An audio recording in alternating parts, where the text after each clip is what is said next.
રાજકોટ લોકસભા બેઠક જ્યાં ભાજપના ઉમેદવાર પરસોત્તમ રૂપાલા સામે કોર્ટમાં ફરિયાદ થઈ છે। ક્ષત્રિય સમાજ વિશે ટિપ્પણી કરવા મુદ્દે કોંગ્રેસના ક્ષત્રિય આગેવાન આદિત્યસિંહ ગોહિલે કોર્ટમાં ફરિયાદ કરી। પરસોત્તમ રૂપાલા સામે કલમ 499 અને 500 મુજબ બદનક્ષી અંગે ફરિયાદ નોંધાવી છે। આ ફરિયાદ અંગે કોર્ટે 2 સાક્ષીઓની તપાસણી કરવા 15 એપ્રિલની મુદત રાખી છે।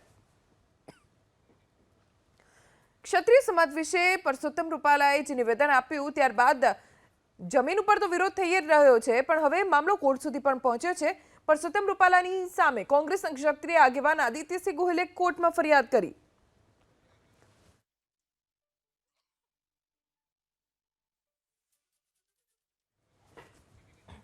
તો પરસોત્તમ રૂપાલાના નિવેદનથી ક્ષત્રિય સમાજમાં રોષ છે। ગોંડલના પૂર્વ ધારાસભ્ય જયરાજસિંહને ડેમેજ કંટ્રોલની જવાબદારી સોંપવામાં આવી। રાજકોટ શહેર અને જિલ્લાના ભાજપ સાથે જોડાયેલા ક્ષત્રિય સમાજના અગ્રણીઓની મહત્વપૂર્ણ બેઠક મળશે। બેઠકમાં સૌરાષ્ટ્રના ભાજપના ક્ષત્રિય આગેવાનો પણ ઉપસ્થિત રહી શકે છે।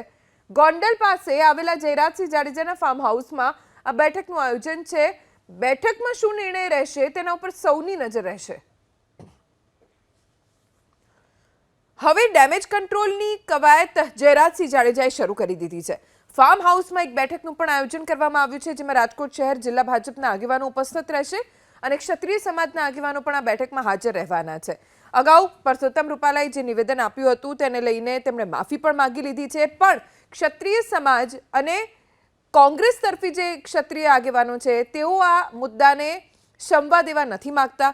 હવે બેઠક આજે સાંજે મળવાની છે। જો શું ડેમેજ કંટ્રોલ થશે કે નહીં એ આજે સાંજની બેઠક ઉપર નિર્ભર છે।